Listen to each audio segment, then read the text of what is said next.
Bonjour et soyez les bienvenus sur ce plateau pour une émission débat avec des représentants vosgiens des 4 principales formations politiques du moment. La contestation sociale sur la réforme des retraites adoptée et promulguée il y a quelques jours va-t-elle se poursuivre ? Quelles leçons à retirer pour chaque pôle? Que dit-elle du rapport entre les citoyens et les élus, du fonctionnement de nos institutions, des aspirations de chacun dans son rapport au travail? Toute réforme majeure est-elle désormais empêchée jusqu'à la fin du quinquennat? Telles sont quelques-unes des questions que nous allons nous poser à l'aune bien sûr de nos contingences locales. Avec à mes côtés, et on l'accueille avec grand plaisir, Philippe Nicole, chef d'édition de Vosges Matin. Bonsoir Philippe. Bonjour Jean-François. Merci encore d'être à nos côtés. Stéphane Viry, député Les Républicains de la première circonscription des Vosges. Bonsoir. Bonsoir. Adrien Bernard, membre du Parti communiste, ancien candidat au départemental sur le canton de Bruyères et qui représente donc la NUPES, l'Union de la gauche. Bonsoir. Bonsoir. David Valence, député de la deuxième circonscription, membre du Parti radical et représentant ici de la majorité présidentielle. Bonsoir David. Bonsoir. Et Sébastien Imbert, délégué départemental du Rassemblement national dans les Vosges. Bonsoir Sébastien. Bonsoir. Merci à tous d'avoir accepté notre invitation. Première question simple. Pour vous, est-ce que nous sommes sortis de cette séquence? Autrement dit, cette loi promulguée peut-elle encore être retirée du champ législatif? Je me tourne vers vous, Adrien Bernard, puisqu'on imagine que pour vous, la bataille n'est pas terminée. Oui, vous venez de le dire, la bataille n'est pas terminée. Je crois qu'il y a un 1er mai qui s'annonce énormissime. Il sera unitaire alors que ce n'a pas été le cas depuis des années entre tous les syndicats. Et non, c'est pas parce que le Conseil constitutionnel a dit que la loi était constitutionnelle pour le coup qu'elle en est plus légitime, elle en est plus juste. Et donc le combat continue. Et on le voit bien, le gouvernement, partout où il va, M. Macron, partout où il va, il est empêché. Donc la décision la plus logique à prendre pour sortir le pays de cette impasse, c'est soit le retrait de la réforme ou à minima de donner la parole au peuple en faisant un référendum. Et on a bien entendu dans sa déclaration il y a quelques jours à la télé qu'il restait dans cet entêtement qui nous mène dans le mur. On va rappeler qu'il y a une deuxième demande de RIP qui sera étudiée par le Conseil constitutionnel début mai. Stéphane Viry, il y a eu un précédent, une loi promulguée qui n'a jamais été appliquée, c'est le CPE évidemment. Qu'est-ce qu'il en est pour vous? Il faut passer à autre chose ou est-ce que cette séquence est encore vivante? La séquence est vivante. Après, juridiquement, elle est close. Le Conseil constitutionnel a rendu sa décision et moi, je respecte les institutions et le champ démocratique qui est le nôtre. Mais pour autant, je considère que la crise sociale qui existe depuis fort longtemps, elle est prégnante. Il faut répondre effectivement à des questions sociales excessivement importantes face à un pays qui est plus que jamais fracturé, divisé, désunifié. Et donc, c'est une réponse politique qui tarde à arriver. Emmanuel Macron a indiqué aux Français qu'il se donnait 100 jours pour trouver quelque chose. Moi, je souhaite effectivement qu'ils réussissent à trouver quelque chose. On aura l'occasion d'y revenir, chacun dans ses responsabilités, chacun dans ses convictions, dans ses idées, mais personne ne peut se satisfaire qu'on soit dans une interrogation permanente, dans une agitation continue, alors que la France a affronté des véritables sujets. Donc, on n'en est pas sorti sur le plan social, on n'en est pas sorti sur le plan politique. Mais moi, je suis de ceux qui considèrent effectivement qu'il faut respecter le champ juridique. Le Conseil constitutionnel a rendu sa décision. On aurait pu probablement, sur ce sujet des retraites, faire autrement. On aurait dû faire autrement. On va y revenir. Maintenant, moi, je prends acte de la situation. David Valence, on a vu hier à travers la visite présidentielle en Alsace, c'est évidemment très très compliqué. Les braises sont encore là. Est-ce que pour vous, cette séquence va quand même s'achever? Est-ce que ces 100 jours sont aussi destinés à ça, c'est-à-dire donner du temps à avaler la pilule, pour parler un peu trivialement? D'abord, je crois que beaucoup de vos téléspectateurs sont préoccupés du fonctionnement de nos institutions et donc il faut les rassurer. Le texte a quitté l'Assemblée nationale, le texte sur les retraites, fin février. Ça fait donc bientôt 2 mois. Et depuis 2 mois, l'Assemblée nationale n'a pas arrêté de travailler. On a même voté un texte extrêmement important pour l'avenir de notre pays sur le nucléaire qui définit la stratégie de la France en matière de nucléaire pour les 20 années qui viennent.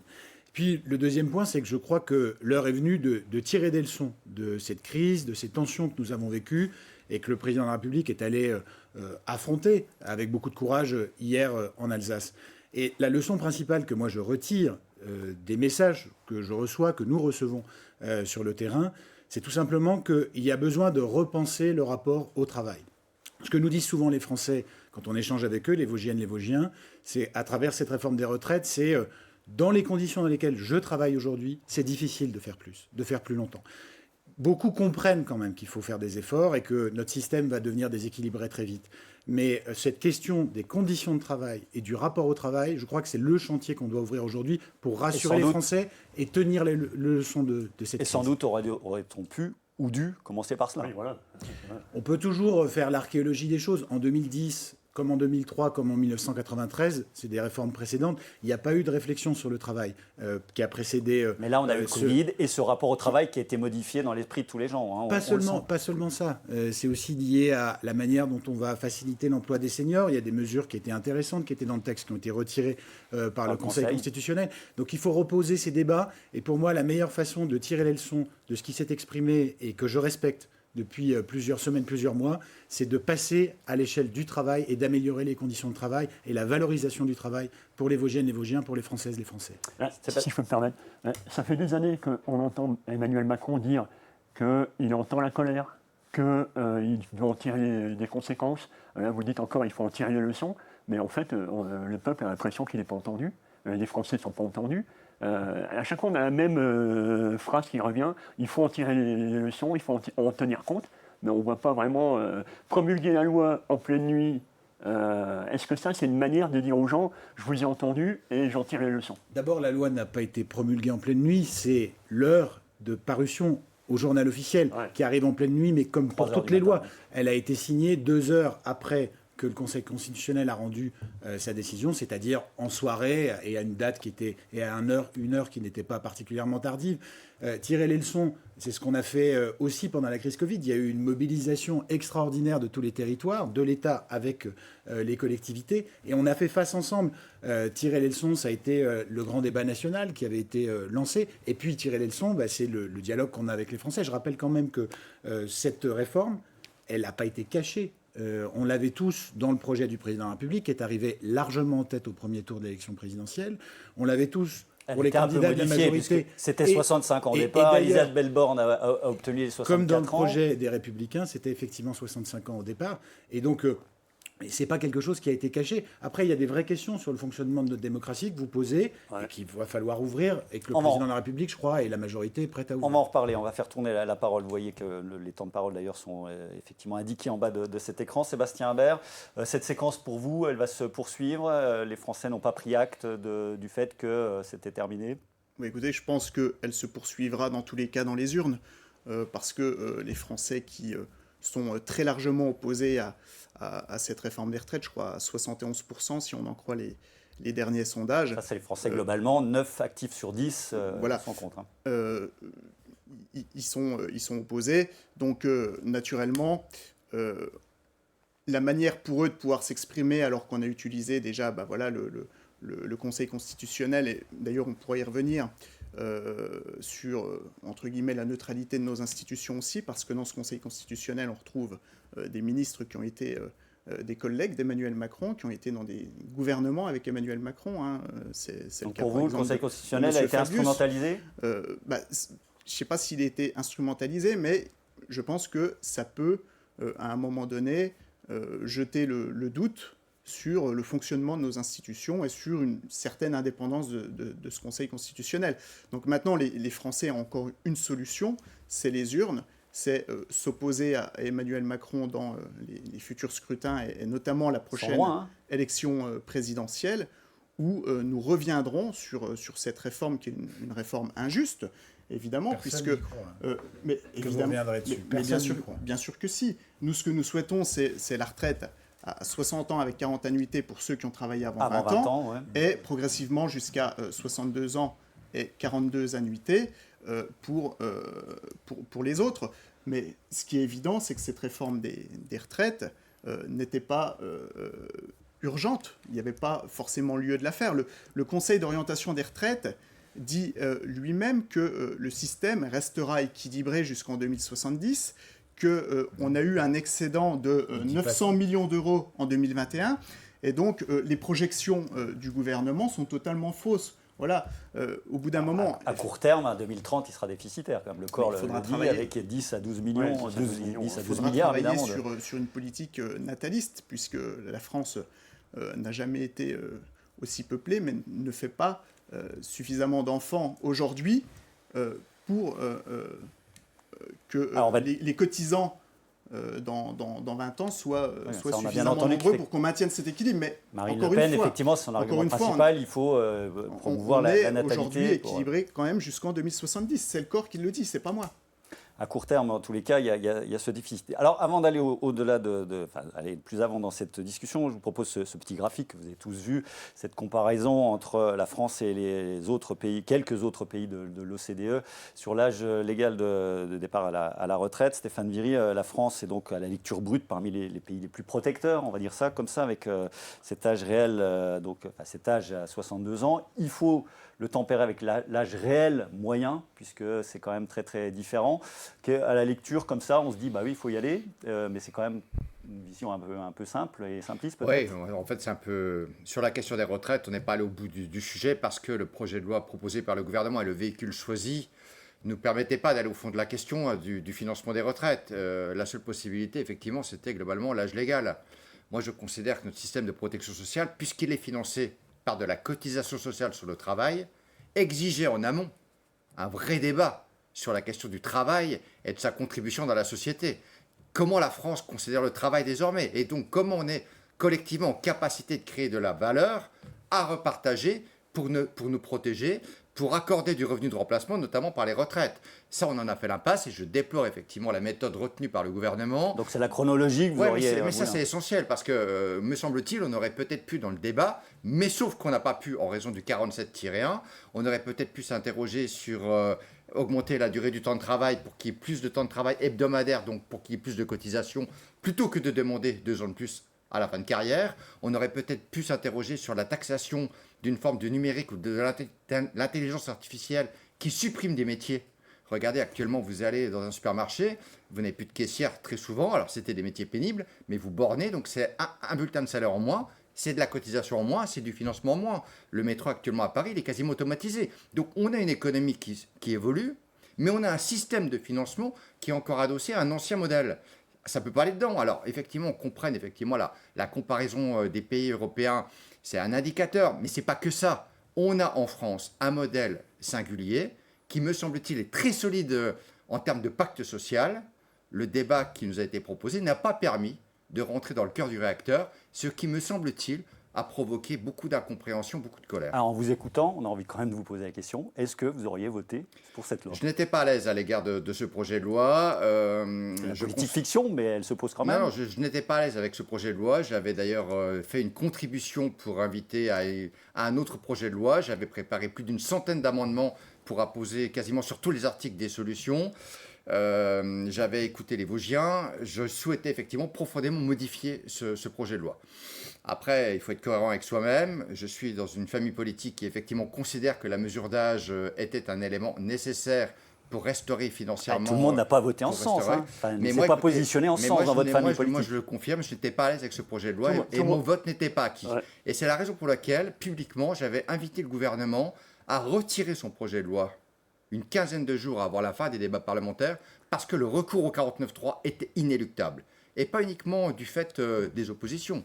Dans la majorité, il y avait des députés qui ne voulaient pas voter ce projet de loi et c'était bien commode effectivement de masquer les divergences de la majorité en interdisant le vote pour tout à chacun. Mais tout le monde a dit aussi que le 49.3 avait bien arrangé votre famille politique, qui n'a pas eu besoin de se prononcer, justement sur un sujet qui divise. Quand on regarde les conséquences, notamment pour mon groupe parlementaire, je ne suis pas certain que le 49.3 ait arrangé une forme de cohérence et de stabilité, notamment par rapport aux 4 ans qui restent. Parce que le sujet maintenant, c'est effectivement, tout à l'heure vous remettez en question l'élection d'Emmanuel Macron. Emmanuel Macron, il est là pendant 4 ans. Je pense qu'il faut respecter le champ démocratique, il faut respecter l'ordre des choses. Il y a une Assemblée nationale qui ne donne pas de majorité absolue. Il faudra bien quand même pendant 4 ans qu'on trouve des solutions. On va y venir effectivement sur la méthode pour faire avancer le pays. Ça, on est curieux de vous entendre là-dessus. Adrien Bernard, on a vu donc cette courbe. Est-ce que pour vous estimez que les Français ont un désamour par rapport à leur façon de travailler aujourd'hui ? Est-ce que vous allez jusqu'à cette conclusion-là ? Ou qu'est-ce que vous pouvez nous dire sur cette faculté qu'ont les Français effectivement à repousser cet âge légal de la retraite qui, on le voit, est quand même supérieur globalement ? Il faut quand même prendre en compte, si je peux me permettre, dans le graphique, penser avec la décote ou sans décote, hein, parce qu'en France, moi, si je veux partir à temps plein, je partirai à 67 ans. Ah, ça c'est sûr. Quand on a fait... pas à 62 ni à 64. Quoi, donc, c'est certain. Et c'est l'âge moyen, effectivement, dans tout cela. Alors, Adrien Bernard, votre conviction? Oui, par rapport à ce que monsieur vient de dire, comparer des systèmes de différents pays qui n'ont pas grand-chose en commun, ça n'a pas beaucoup de sens, d'autant plus avec ces chiffres-là. On voit l'Allemagne 67 ans, sachant qu'en vrai, la plupart des Allemands partent en moyenne vers 65 ans avec une grosse décote, et qu'en France, l'âge à 62 ans, c'est la même chose. Les Français partent en général un peu plus tard. C'est ça. Donc, mais le travail, c'est clair que c'est la question centrale. Nous, on veut la mettre au cœur du débat avec le Parti communiste. Mais sur le débat des retraites, je crois que d'une façon générale, il a été mal posé dans le débat public, parce qu'on est parti du principe que le gouvernement avait raison de dire qu'il y avait un problème des retraites. Alors, quand c'est la CGT ou le Parti communiste qui le dit, on ne le croit pas, mais on a parlé tout à l'heure du Conseil d'orientation des retraites. J'ai ici juste, quand il a été interrogé, le président du Conseil d'orientation des retraites, Pierre-Louis Bras, par la Commission des finances de l'Assemblée nationale, le 19 janvier dernier, il déclarait « Les dépenses de retraite sont globalement stabilisées et même à très long terme, elles diminuent dans 3 hypothèses sur 4. Donc les dépenses de retraite ne dérapent pas, elles sont relativement maîtrisées. » Voilà, je crois que le débat, il aurait dû être autrement sur comment on considère la retraite. Et pour nous, je vais citer le ministre du Travail communiste d'après-guerre, Ambroise Croizat, qui a mis en place la sécurité sociale avec l'appui de la CGT. Il disait, nous voulons faire de la retraite, non pas l'antichambre de la mort, mais une nouvelle étape de la vie. Et je crois qu'un graphique qui aurait été intéressant plutôt de discuter, c'est l'espérance de vie en bonne santé à partir du moment où on part à la retraite. Et pour nous, les retraités, là aussi le débat a été mal posé, ce n'est pas seulement un coût pour la société. Il faut voir aussi tout ce qu'ils apportent, les retraités.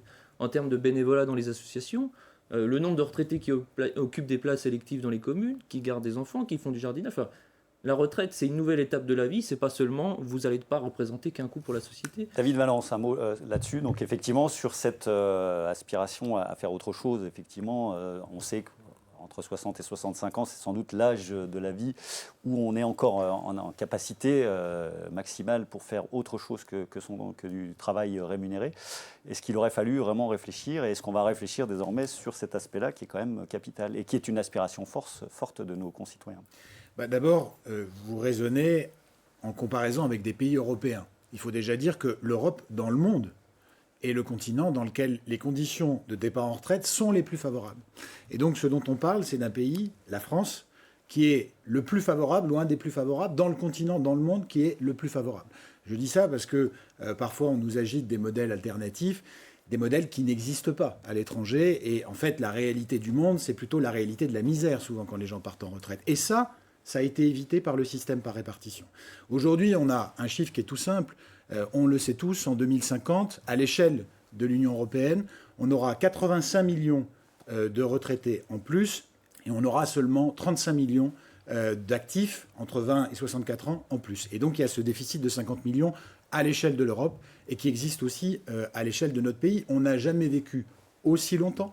Et même si on peut tous souhaiter, et il faut faire des efforts pour notre système de santé, vivre plus longtemps en bonne santé, on n'a aussi jamais vécu aussi longtemps en bonne santé, quelle que soit sa profession, parce que ça s'est amélioré depuis 20 ou 30 ans. Les personnes qui partaient en retraite il y a 20 ans, elles partaient avec une espérance de vie pour les hommes qui était de 73 ans. Aujourd'hui, elle est de 79 ans. Et par exemple, dans un pays comme les Pays-Bas, vous le savez, on recule à chaque fois, pour une année d'espérance de vie gagnée, on recule de 8 mois l'âge de départ à la retraite. Moi, ce que je regrette, c'est que dans notre pays, quand il s'agit de concertation et quand les syndicats décident, comme c'est le cas pour la GIRC-ARCO, qui concerne des millions de salariés dans notre pays, eh bien, les syndicats se sont mis d'accord pour considérer qu'en effet, repousser l'âge de la retraite à 64 ans, c'était raisonnable quand ils gèrent le système eux-mêmes. Là, le gouvernement légifère. On peut discuter sur la méthode indéfiniment. C'est la même méthode qu'en 2003, c'est la même méthode qu'en 2010, c'est la même méthode qu'en 1993. Et ce que je regrette aussi, c'est que là où en 2019, quand le gouvernement avait proposé une première réforme des retraites qui était complètement différente, certains partis de gouvernement avaient proposé des contre-projets pour expliquer ce qu'ils voulaient faire eux, et défendant d'ailleurs la mesure à 65 ans. Là, on n'a pas eu de contre-projet dans le cadre de ce débat. On a eu un temps à l'Assemblée nationale pour débattre qui est de 30 heures supérieur au temps qu'on a eu sur la réforme Touraine. De 25 heures supérieur, on a eu 25 heures de plus que pour la réforme de 2010 sous Nicolas Sarkozy. Et donc, on a eu le temps de débattre. Et d'ailleurs, le projet a été adopté 2 fois par le Parlement, 2 fois par le Sénat. Et sur la question de confiance a été engagée par le gouvernement sur ce sujet. Qu'est-ce que c'est le 49.3 ? Le 49.3, c'est une façon pour un gouvernement de dire, et ça existe à l'étranger sous d'autres formes, une façon de dire ce texte est tellement important pour l'avenir de notre pays, parce qu'on ne gouverne pas seulement pour les gens qui vivent maintenant, on gouverne pour ceux qui seront là dans 10 ans, dans 20 ans, dans 30 ans. Ce texte est tellement important que s'il n'est pas adopté, je considère que je dois partir. Vous pouvez me faire partir. Et ce qu'ont dit une majorité de députés, c'est qu'ils ne souhaitaient pas le départ du gouvernement. C'est pour ça que le texte a été adopté. Donc moi, je pense que cette réforme est nécessaire. Elle est nécessaire. Elle est plus juste que les réformes de 1993 et de 2003. Elle ne crée pas de nouvelles injustices entre les salariés proportionnellement par rapport à ce qui existait. En revanche, le ministre a dit que c'était plus injuste pour les femmes. En revanche, il faut tenir compte de cette colère sociale qui s'est exprimée et qui concerne l'amélioration des conditions de vie au travail et la répartition de la valeur créée par le travail. Et c'est un chantier qu'on doit ouvrir maintenant. Vous parlez de 2014. En 2014, sur la réforme Touraine, il y avait eu un effort de demander aussi aux entreprises. Là, dans cette réforme-là, les entreprises ne sont même pas concernées. Il n'y a que les salariés qui vont faire un effort de travailler 2 ans de plus. Comment vous expliquez ça ? D'abord, vous avez vu qu'un certain nombre de membres du gouvernement ont dit qu'ils souhaitaient ouvrir ce champ de la répartition de la valeur. Donc pas forcément faire financer les retraites par le revenu de l'activité ou le revenu des entreprises, mais plutôt mieux répartir la richesse créée en faveur des salariés. Moi, je voudrais aussi insister sur un élément, on n'en parle jamais, mais dans cette réforme, l'article 1, qui a été voté par l'Assemblée nationale en première lecture, est un article qui supprimait des injustices qui concernent des régimes spéciaux pour les électriciens, pour les gaziers, pour la Banque de France, pour le Conseil économique et social. Moi, j'avoue que dans l'hémicycle, je suis le député qui a le plus siégé pendant le débat des retraites. Ça a été relevé par un certain nombre de sites. Avoir entendu des députés d'extrême droite ou de gauche défendre le régime spécial du Conseil économique et social ou de la Banque de France, ou des gens qui cotisaient moins longtemps que les autres partaient avant les autres, j'avoue que parfois le raisonnement politicien produit des choses tout à fait surprenantes. Revenons à la contribution des entreprises. Mais il faut le dire parce que qui a dit que cette réforme supprimait des régimes spéciaux injustes où des salariés partaient avant les autres, alors qu'ils cotisaient moins longtemps? Qui l'a dit? C'est ça aussi cette réforme. Et ça, je sais que les Français, et les sondages le montrent, ils sont très largement majoritaires. Et il faut le rappeler. Mais ils sont quand même très largement majoritaires et l'opinion n'a pas changé tout au long de cette séquence parlementaire. Vous ne répondez pas à la question des entreprises. Pourquoi ne pas avoir demandé un effort aux entreprises? Parce que le modèle par répartition, c'est d'abord un modèle dans lequel ceux qui cotisent payent pour ceux qui, aujourd'hui, sont en retraite. C'est l'équilibre même du système par répartition. Aujourd'hui, le choix qui a été fait depuis plusieurs années d'alléger la fiscalité des entreprises, il produit des effets. Regardez, dans le bassin d'emploi dont je suis le représentant à l'Assemblée nationale, on était dans un bassin d'emploi qui avait jusqu'à plus de 15% de chômage.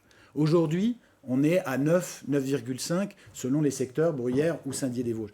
Ça a fonctionné. Cette économie d'allègement de la fiscalité pour inciter les entreprises à investir, ça fonctionne, et ça fonctionne y compris dans les Vosges. Mais à l'heure où les entreprises, effectivement, ont fait des bénéfices, alors pas toutes, mais des bénéfices souvent records, en tous les cas, et ont été très largement aidés au moment du Covid, c'est vrai que la question se pose.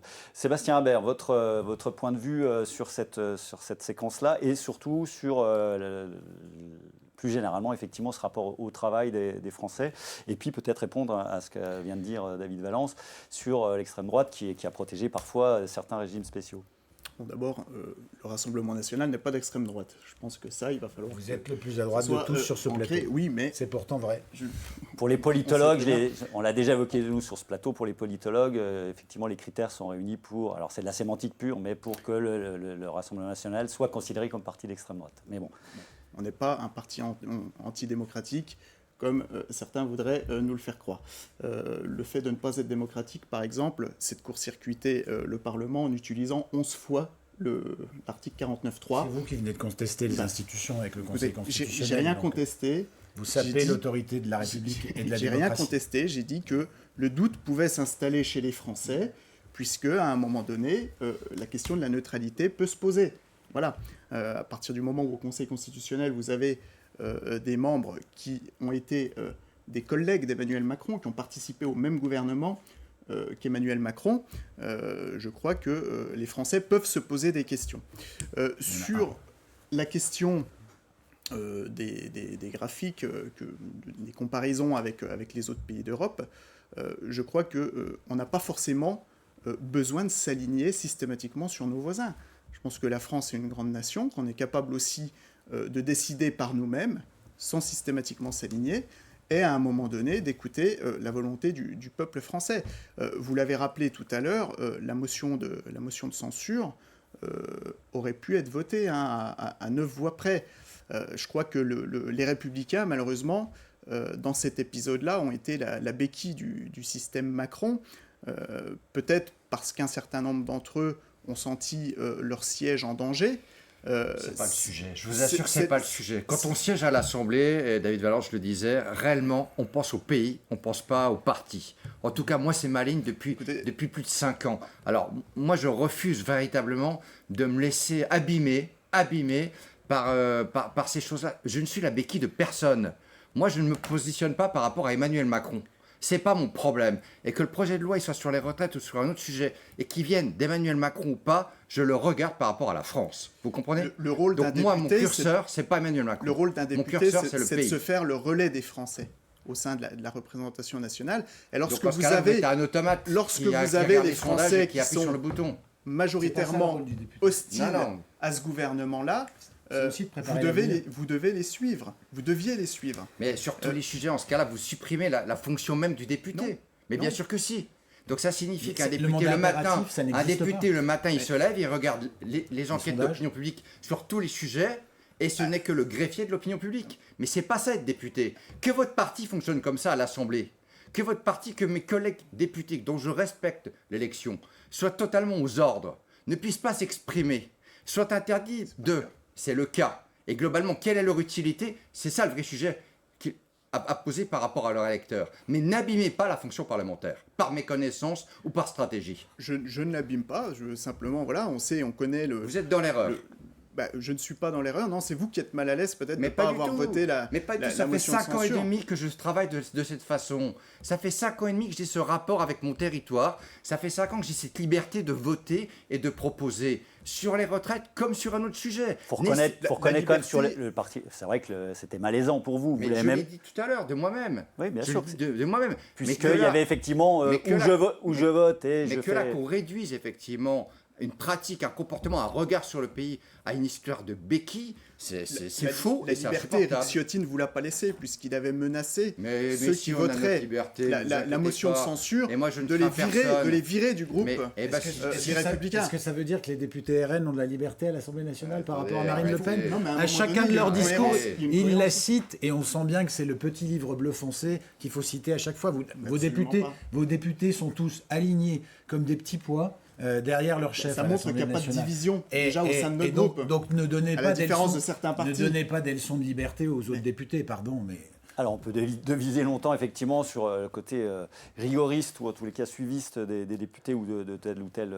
Par contre, c'est vrai que Laurent Wauquiez, par exemple, aujourd'hui, a regretté, vous avez entendu sans doute, de ne pas avoir donné plus de consignes aux députés LR au moment Mais les consignes, la question, est-ce qu'on les aurait écoutées ? En tout cas, moi, est-ce que je m'en serais, comment dirais-je, je les aurais suivis ? Je ne l'ai jamais fait.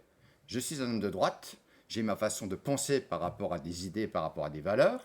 Mais jamais, sur aucun sujet, sur aucun texte, je ne suis allé chercher une instruction ou une consigne de vote. Moi, en tout cas, je ne fonctionne pas comme ça. Alors, effectivement, au niveau du groupe parlementaire LR, il peut y avoir effectivement une forme de trouble. Il peut y avoir effectivement, pour l'opinion publique, un doute sur la façon dont on fonctionne. Mais je dis tant mieux, parce qu'on n'est pas là, effectivement, pour représenter un parti politique à l'Assemblée. On est là pour représenter ce que l'on croit utile au pays.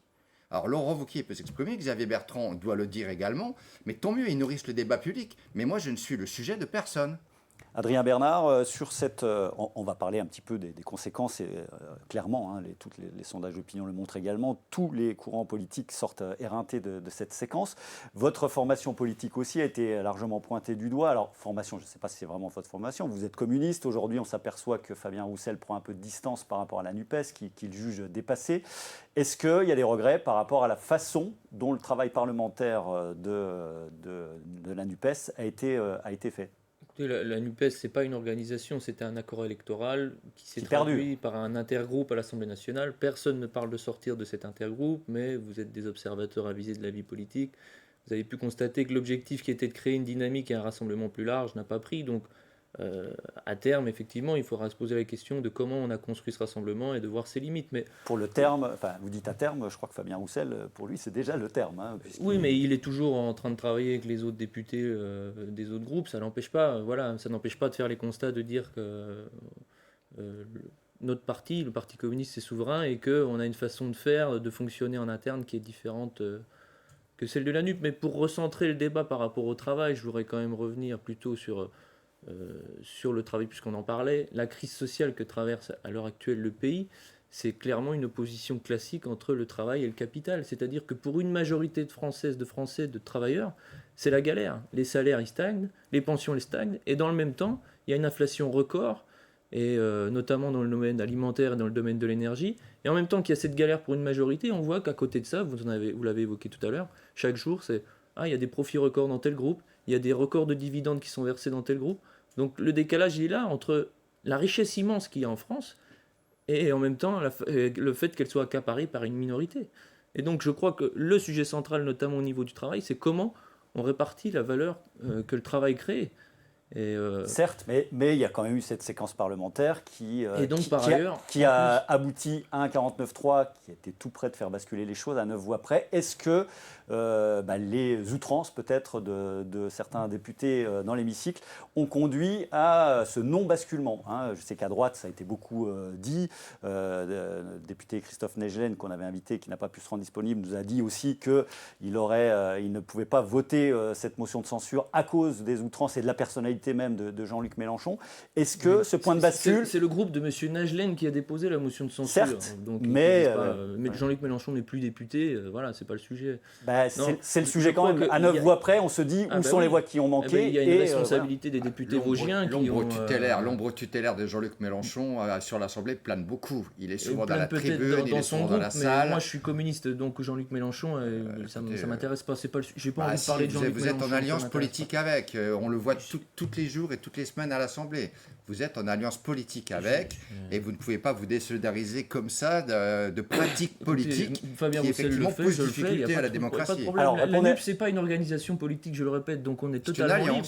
Vous êtes dans un parti, vous dites que vous êtes libre. Moi, je suis dans mon parti, effectivement, on est libre de Jean-Luc Mélenchon, donc n'essayez pas de... Non, je n'essaie pas, mais vous pouvez pas... Je reviens sur la crise sociale, il y a aussi, comme vous le dites, une crise politique, une crise démocratique. Mais la crise politique, elle vient surtout, d'abord, de la part du gouvernement et de Macron, qui a un exercice du pouvoir qui est plein d'arrogance, plein de mépris et plein d'autoritarisme. Et il se sert pour cela d'une constitution d'une 5e République qui est à bout de souffle.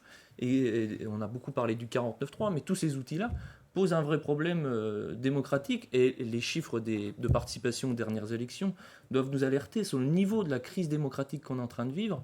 Je crois qu'il est temps... Et pas sûr que cette séquence améliore les choses. Ça, eh bien oui, mais justement, le problème, celui qui bloque tout, c'est quand même à la base M. Macron. Vous ne pouvez pas gouverner indéfiniment contre l'opinion majoritaire de votre pays. Vous ne pouvez pas gouverner à ce point tout seul en méprisant les paroles des organisations syndicales et en venant même affirmer sur ce plateau qu'il n'y avait pas d'alternative au projet de réforme des retraites d'Emmanuel Macron. Chanter la Marseillaise pendant que la Première ministre est en train de s'exprimer à l'Assemblée nationale, je ne vois pas trop ce que ça apporte au débat. C'est pas les communistes qui ont fait ça, mais ça se faisait déjà il y a 50 ans. Bon, est-ce qu'on disait il y a 50 ans Est-ce que ça apporte quelque chose dans le débat et est-ce que c'est constructif? C'est plus indigne. Oui, c'est vrai, j'ai choisi un truc sobre. Non, mais moi, tous ces petits sujets-là, ça m'intéresse pas. Ce qui m'intéresse, c'est... Vous êtes en train de parler de crise démocratique et on empêche la Première ministre de s'exprimer. Non, mais attendez, 11e 49.3, vous empêchez d'abord les députés de s'exprimer. C'est d'abord ça, le 49.3. C'est pas on empêche la Première ministre de s'exprimer, c'est d'abord empêcher les députés de voter. Et les députés de la NUPES... il y avait une moyen au moment du débat sur la réforme des retraites, les députés de la NUPES, pour que le débat aille au bout, ont retiré 1000 amendements. Alors, déjà, on se demande pourquoi avoir déposé 1000 amendements qu'on peut se permettre de retirer, qui sont apparemment pas essentiels. Il en restait des milliers. Oui. Mais peut-être que si on n'avait pas utilisé d'abord, je crois que c'est le 47.1 qui limitait le débat parlementaire à 2 semaines, peut-être que ça aurait permis d'avoir un débat plus large. Ensuite, voilà, vous parlez des députés insoumis. Encore une fois, moi, mon groupe a fait un travail remarquable sur ce sujet et je n'ai pas à justifier les actes. Moi, mon travail parlementaire a été empêché dans le débat parlementaire sur les retraites. Les 100 amendements que j'avais préparés, c'est du travail en amont, qui s'inspirait de ce que les Vosgiens m'avaient dit. J'ai été empêché de les défendre parce que les députés de la NUPES, par leur obstruction, ont interdit aux autres députés d'être utiles au débat et de chercher à modifier le projet de loi du gouvernement. C'était ça mon intention. Ce n'était pas ma réforme. Je voulais qu'on traite la question. Vous défendiez les 65 ans pendant la campagne, effectivement. Je voulais effectivement une autre solution pour une retraite plus juste. J'ai été empêché de le faire. J'ai été privé d'exercer mon mandat par une pratique parlementaire totalement dérivante, totalement irresponsable et totalement irrespectueuse. Sur l'âge légal, par rapport à la question d'Adrien Bernard, c'était pas la pierre d'achoppement pour vous sur cette réforme, votre famille politique soutient effectivement. Mais on l'a toujours dit, c'est pour ça qu'il faut avoir une cohérence, mais pour moi, c'était pas ça le cœur de la réforme. Il y avait des mesures sur les carrières longues, des mesures par rapport aux femmes, des mesures par rapport à la pénibilité. Donc, en phase avec l'article 7, clairement. Le sujet était là, et le sujet, c'était le financement, mais pas que par l'âge légal. Je l'ai dit déjà tout à l'heure. Et on n'a pas pu en parler parce que les députés de la NUPES nous ont interdit de le faire. Il y a les députés de la NUPES qui ont déposé plein d'amendements, vous dites vous-même, à vous tout seul, vous en avez déposé 100. Tant mieux. Écoutez, c'est le boulot des parlementaires de déposer des amendements, il me semble. Donc après... il y avait vraiment des amendements farfelus qui étaient vraiment destinés à faire d'obstruction. 20 000 amendements chacun se sert des outils sur lesquels vous déplaciez une virgule et qui avaient aucun sens. Et je voudrais rajouter une chose, parce qu'aujourd'hui, on voit la NUPES et la gauche, de manière générale, qui se dit opposée à la réforme des retraites. Ces mêmes personnes ont appelé à voter Emmanuel Macron au soir du premier tour de l'élection présidentielle, sachant qu'Emmanuel Macron n'avait annoncé pendant sa campagne présidentielle qu'une seule mesure, c'était l'allongement de la durée de cotisation. Ça, quand même. Non, c'était la seule mesure audible. Et donc, au final, vous n'avez pas la légitimité de vous opposer à cette loi, puisque vous ne vous êtes pas opposé à Emmanuel Macron. Voilà, vous le saviez. Je veux bien que le FN fasse des simagrées pour se faire croire qu'ils sont les premiers opposants de France, mais qu'est-ce qui se passe en fait à l'Assemblée par rapport aux retraites? C'est quoi la proposition du FN? C'est notamment de supprimer les cotisations sociales pour augmenter les salaires. Vous supprimez les cotisations, vous supprimez la Sécu, vous supprimez la retraite par répartition. Et par ailleurs, puisqu'on en parle, qu'est-ce que vous faites à l'Assemblée nationale? Vous avez voté avec les députés macronistes, avec M. Valence, contre l'augmentation des salaires et du SMIC. Vous avez voté contre le retour de l'impôt sur la fortune pour les riches. Vous avez voté contre le blocage des prêts. À un moment donné, moi je veux bien qu'on parle d'opposition, mais les Français doivent savoir quand même, ceux qui nous regardent, les Vosgiennes et les Vosgiens, il y a ceux qui avancent masqués, qui se font passer pour l'opposition, mais méfiez-vous quand même de ceux qui avancent masqués, car en jeu définitif, c'est souvent les plus dangereux. Et si nous n'appelons pas à voter pour vous, c'est parce que jamais, au grand jamais, on ne s'alliera avec l'extrême droite, parce qu'on sait ce que vous représentez dans le pays. Sébastien Imbert, c'est vrai que cette posture-là d'être au-dessus de la mêlée, et alors qui a porté ses fruits visiblement, si on en croit les sondages d'opinion, on va rappeler quand même la position du RN par rapport à cette réforme des retraites. Alors Jean-Marie Le Pen, lui, était clairement pour une réforme à 65, pour porter l'âge légal à 65 ans. Marine Le Pen, c'est quand même assez flou. Alors, ça change tous les deux. Ça change au gré des 60 ans, effectivement, et 40 années d'annuité pour ceux qui ont démarré avant 20 ans. Pour le reste, effectivement, et il y a le problème des cotisations que vient de mettre en avant Adrien Bernard. Donc, on vous a reproché clairement de vous planquer aussi, les députés du Rassemblement national. Il y a une position vraiment à éclaircir quand même. Hein. Personne ne s'est planqué. Le Rassemblement national a pris part au débat à l'Assemblée nationale. 200 amendements. 200 amendements, oui, effectivement, mais ce n'étaient pas des amendements farfelus comme on a pu le voir avec et une motion de censure. La motion de censure pour défendre les régimes spéciaux. Les amendements pour défendre les régimes spéciaux. Ne soyez pas caricaturaux. Mais si, mais il y en avait. Enfin, je veux dire, j'étais là, moi, vous n'y étiez pas, mais vous avez défendu les régimes spéciaux avec des amendements. Enfin, factuellement, c'est la vérité. C'est la vérité. Mais c'est pas la question. La question, c'est pas. Au nom de quoi ? À un moment donné, il y a aussi des régimes spéciaux qui méritent d'exister. La Banque de France, le Conseil économique et social. C'est pas la question. Mais vous en avez déposé, regardez. C'est pas la question. Vérifiez. Ne soyez pas caricaturaux. Allez dans le détail de ces amendements. Mais moi j'étais là, je veux dire, j'ai suivi, j'ai entendu des députés d'extrême droite ne s'exprimer quasiment jamais effectivement pendant le débat sur la réforme des retraites. Et je veux bien donner le point à M. Bernard sur le fait que les communistes dans l'hémicycle, comme d'ailleurs de manière générale, se comportent de façon beaucoup plus digne que leurs partenaires de la France insoumise. Mais la réalité, c'est que le Rassemblement national a proposé extrêmement peu de choses pendant qu'on a débattu. Et quand il a proposé des choses, c'était pour défendre ceux qui étaient privilégiés. Alors c'est quand même assez paradoxal, je trouve. Alors, Sébastien Imbert. Non, c'est tout à fait faux. Non, ce qui est important et ce qui était au cœur du sujet de cette réforme des retraites, c'était l'article 7. Et donc, nous, on a été tout à fait clairs, et je l'ai rappelé tout à l'heure, c'est 60 ans, 40 annuités. Et c'est pas, je veux dire, quelque chose de nouveau chez nous, puisque c'était déjà le cas lors de la présidentielle précédente. Ce qu'on souhaite, c'est également que ça soit, comme je l'ai dit tout à l'heure, progressif, c'est-à-dire ne pas dépasser les 62 ans et 42 annuités. C'est un véritable choix de société qu'on fait là. Vous savez, on est dans un département qui est un département ouvrier. Allez dire à des ouvriers qui sont cassés, qui ont commencé à travailler tôt, bien souvent avant 20 ans, d'aller travailler 2 ans de plus. Allez leur dire, pour beaucoup qui arrivent en retraite, pour tous ceux qui arrivent en retraite en mauvaise santé, parce que c'est ça aussi la réalité, c'est que l'espérance de vie en bonne santé diminue, contrairement à ce qu'on veut nous faire croire. Donc c'est un choix de société qu'on fait là quand on propose. Et vous financez comment alors? Vous financez comment? On l'a dit, je l'ai dit tout à l'heure. D'abord, le Conseil d'orientation des retraites nous dit que le système est stable. Ça, c'est la première chose. Ouais. Deuxième chose... Il nous dit quand même qu'il y a un déficit Non, ça c'est des projections. Pour le coup, ça c'est des projections du gouvernement.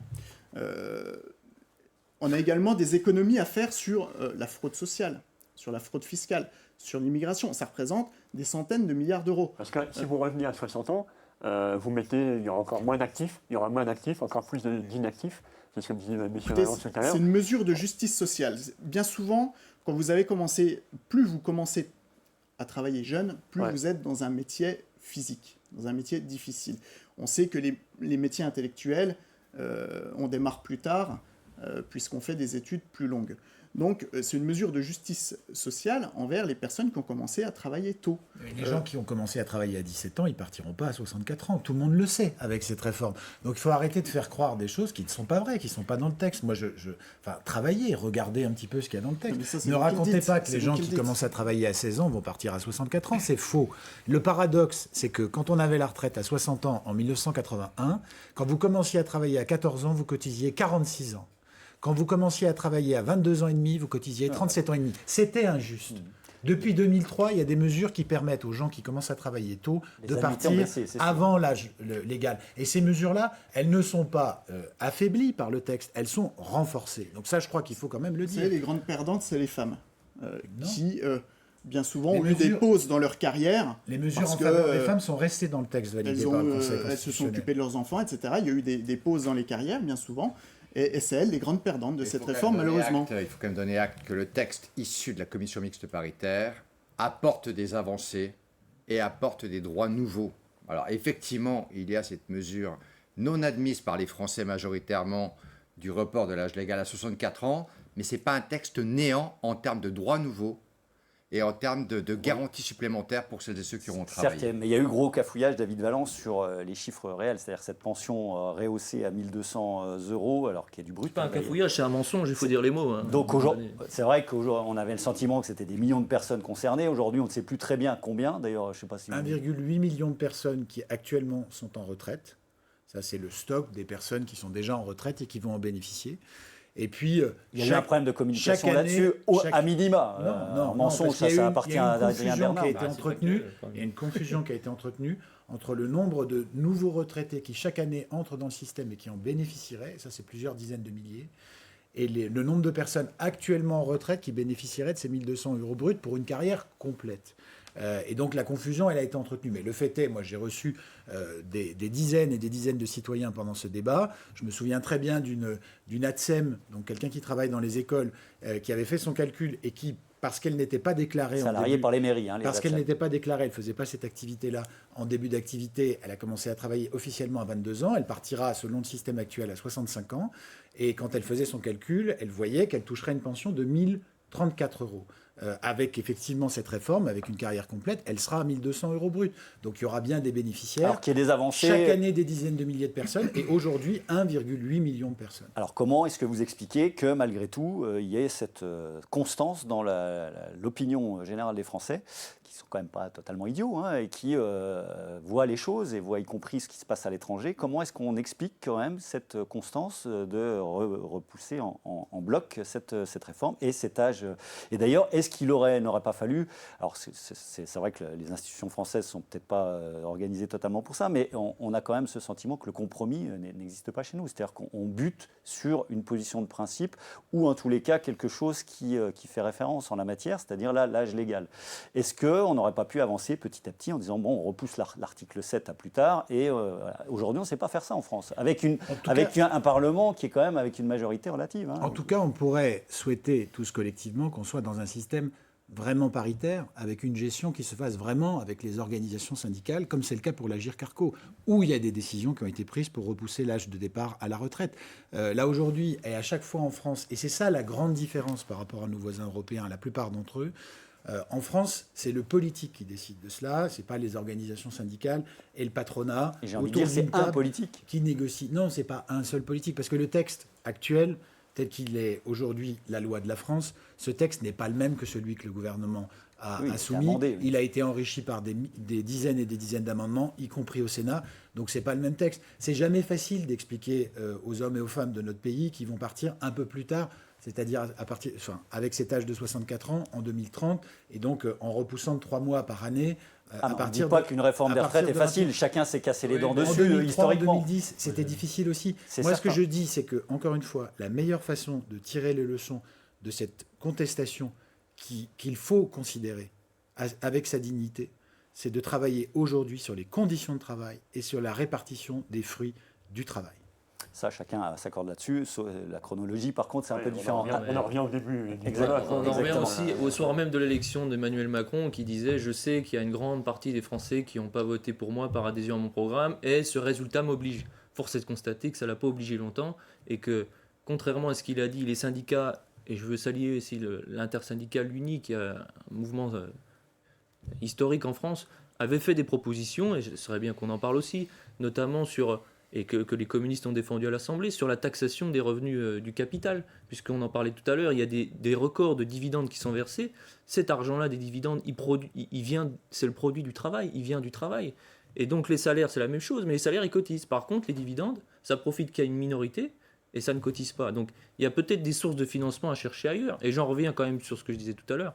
Il n'y a pas de problème des retraites. On entend beaucoup ça dans les cortèges. Hein. C'est certain, effectivement, cette dichotomie entre... Alors pourquoi les autres pays européens prennent des mesures comparables à celles que la France pose? Je me demande. Non, mais là, personne n'a rien essayé de faire ailleurs. croire qu'on est obligé de faire comme ça. C'est pas vrai. Le socialisme dans un seul pays, ça n'a jamais fonctionné. Certes. Sébastien Habert, comment est-ce qu'on en sort et qu'est-ce qu'aujourd'hui il vous paraît urgent de faire? On va avancer dans cette émission. Je pense qu'on aurait dû d'abord faire un référendum sur cette réforme des retraites. À un moment donné, on a un gouvernement qui utilise le 49.3, on a une motion de censure qui presque été votée, qui est un peu de choses près. Oui, à 9 voix près, oui. Mais elle n'a pas été. Mais 9 voix près, je veux dire, il faut en tirer quand même les leçons. Je pense qu'à un moment donné, si on veut en sortir par le haut, il y a effectivement le référendum sur quelle question? Un référendum, il faut une question précise. Est-ce que ça sera seulement le report de l'âge légal? Est-ce que il y a beaucoup de questions qui se posent quand même sur les retraites. Hein. Pour ou contre la réforme des retraites? Puisque aujourd'hui, je pense que les Français y sont opposés globalement. Donc, et qu'elle n'était pas urgente. On se demande pourquoi le gouvernement s'est acharné sur cette réforme, alors qu'il n'y a pas de chiffres alarmants qui nous disent il faut tout de suite faire cette réforme. Alors on peut anticiper les choses avec nous, on l'a dit, effectivement il faut une politique nataliste en France. Ça fait très longtemps qu'on n'a plus cette politique-là. Il faut encourager les jeunes couples à faire des enfants et notamment avec toute une série de mesures comme nous avions proposé On en a plus qu'ailleurs en Europe quand même, des enfants. En présidentielle. À la dernière présidentielle, c'est vrai qu'on fait plus d'enfants en France qu'ailleurs en Europe, ça c'est sûr.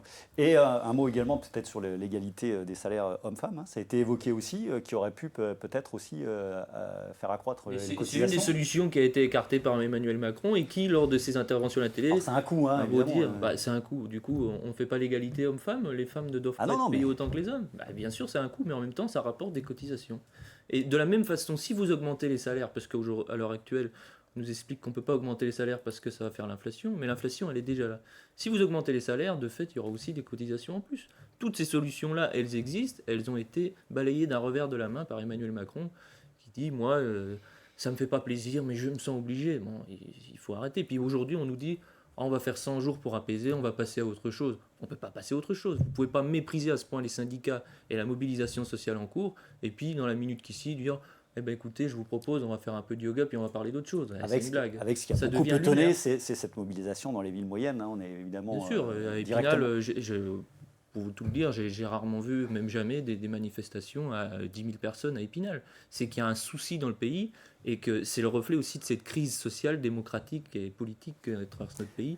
Et je crois qu'il est temps de tourner la page de ça et de proposer autre chose. C'est exactement ce que j'allais vous proposer. Ça tombe bien. On vient donc, vous parliez des entreprises, de vivre quelques mois d'activité économique florissante. C'est aussi le paradoxe, avec de gros investissements. Philippe, vous l'avez mentionné aussi dans les investissements dans le poids lourd de l'économie vosgienne. On va penser à Norske Skog, Eger, Inotera, Lucart, l'activité bijouterie à Saint-Dié avec Orest et Aurigan, les copards de Chavelot, la liste est non exhaustive. La question, c'est aussi quel accompagnement politique sur notre territoire avec une majorité d'élus dans l'opposition et ou se déclarant sans étiquette, ce qui réduit forcément l'influence dans les sphères de pouvoir. Stéphane Viry, qu'en est-il aujourd'hui ? Non, c'est totalement erroné ce que vous dites. Factuellement... c'est totalement erroné. Moi, à l'espace de 6 mois, j'ai passé plus de temps dans les ministères que dans les 5 ans précédents. Est-ce que vous avez les mêmes leviers qu'un député qui serait... Mais peut-être plus, parce qu'on a besoin, effectivement, d'entendre notre voix, peut-être de nous associer. Il y a une majorité relative en France. Moi, je suis un député d'opposition, mais je ne suis pas dans l'opposition à la France. Et comme je le disais tout à l'heure, Emmanuel Macron n'était pas mon candidat. J'ai fait le choix de ne pas être qualifié de Macron compatible, mais ça ne signifie pas que je suis un anti. Et moi, je prends acte d'une situation politique qui fait que pendant 4 ans, il faut bien trouver des solutions. Et moi, en tant que député d'opposition, j'ai le devoir d'être utile à mon pays et de regarder ce que le gouvernement peut mettre sur la table et, le cas échéant, de m'y associer, sans me dénaturer, sans me parjurer. Moi, je ne crois... Bon, je vous donne le fond de ma pensée.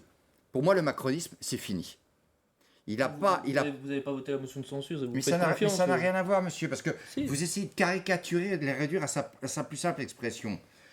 La motion de censure a supposé qu'elle a été votée. Est-ce qu'il y aurait eu une solution de gouvernement alternative ? Est-ce que là, vous auriez fait un accord avec le Rassemblement national pour remplacer Madame Borne ?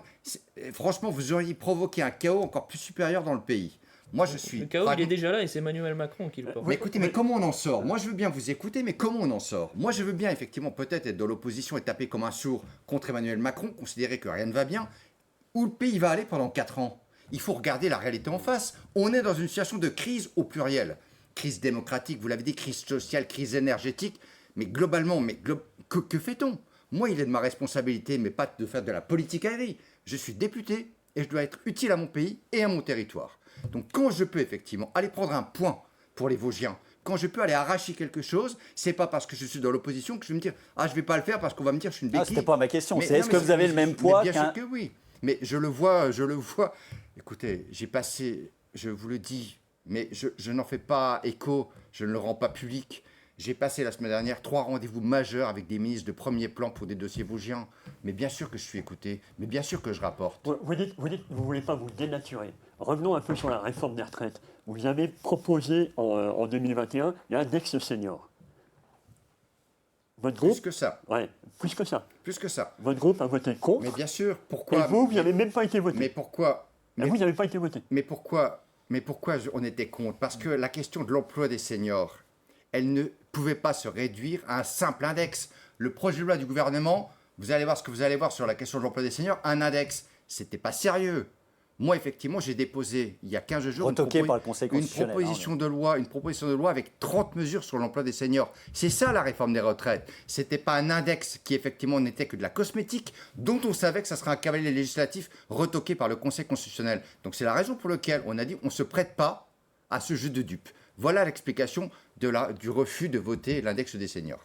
Okay. Sébastien Imbert, alors on va parler avec David Valence évidemment des 100 jours, qu'est-ce qu'on va en faire ? Est-ce que c'est vraiment une période, je disais, pour avaler la pilule, ou est-ce que vraiment on va imaginer, inventer quelque chose qui permette au pays d'avancer ? Puisque en début d'émission, vous donniez rendez-vous en 2027, il y a quand même, il va passer de l'eau sous les ponts quand même d'ici là, donc il faut que le pays avance. Moi je pense que cette histoire de 100 jours, c'est un moyen pour Emmanuel Macron de faire diversion, de peut-être faire oublier cet échec.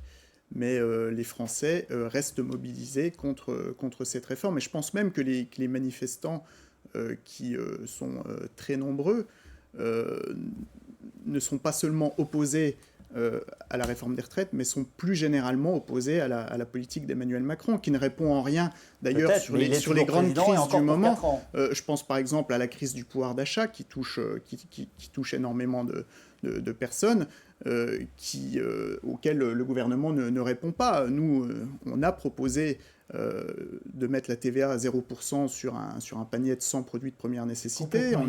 On a proposé, par exemple, de baisser de 20% à 5,5% la TVA sur les énergies. On a proposé... TVA, on ne cible pas. Hein. On ne cible pas les personnes qui en ont le plus besoin. On a proposé également, pour augmenter les salaires, et non pas le SMIC qui pourrait avoir un impact négatif sur les entreprises, mais de donner la possibilité aux entreprises d'augmenter de 10% sans augmentation des cotisations patronales tous les salaires, jusqu'à 3 SMIC. Donc, vous ne parlez pas de taxation du tout des super profits. Alors on sait que le RN aujourd'hui, c'est cette révolution culturelle en son sein. Hein. Vous avez quand même issu d'une droite libérale qui prônait quand même la fin de la fiscalité, en tous les cas au maximum. Et aujourd'hui, on vous entend peu sur ce dossier-là qui choque beaucoup de Français. Hein. Sur la fiscalité, si on a à un moment donné, notamment pendant l'élection présidentielle, apporté un certain nombre de mesures, notamment la suppression, par exemple, des impôts sur le revenu pour les moins de 30 ans, hein, ce qui peut aussi... c'est pas ma question, hein, c'était sur les surprofits. Hein. Alors, nous, ce qu'on dénonce également, c'est la taxe sur à partir du moment où vous héritez sur des biens immobiliers, vous vous retrouvez taxé comme quelqu'un qui pouvait, à l'époque, payer l'impôt sur la fortune.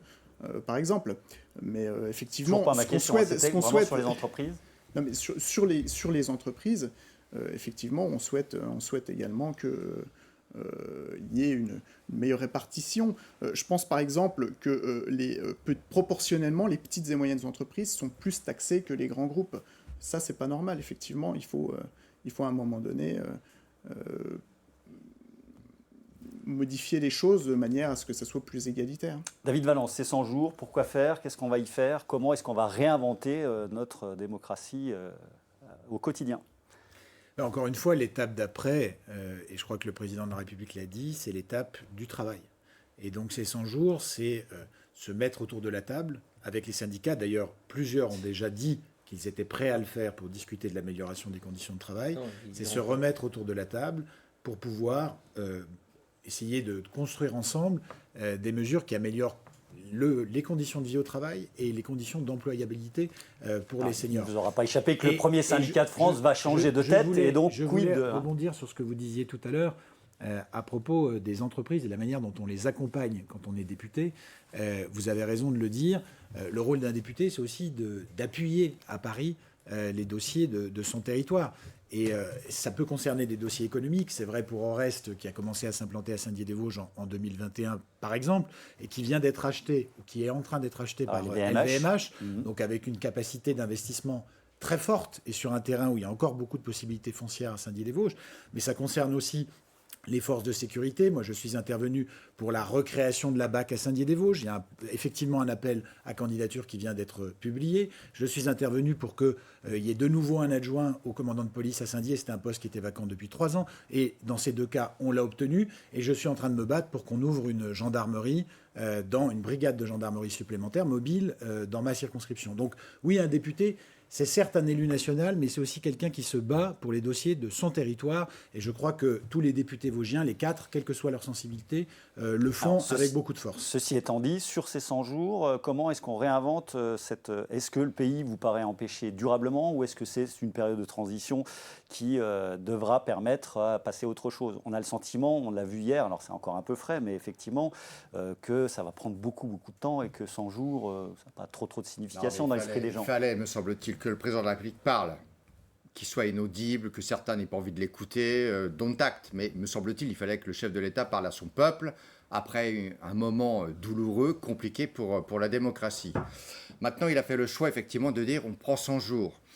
Si ces 100 jours nous permettent de faire comprendre à Emmanuel Macron qu'il n'a pas la majorité absolue, donc il doit cesser, lui et les siens, de se comporter comme le précédent quinquennat. S'il doit comprendre que son projet doit être plus populaire, plus proche des territoires, si globalement il doit nous amener peut-être à regarder sur certains points où on peut être d'accord pour pendant 4 ans faire avancer le pays, ça ne sera pas du temps perdu.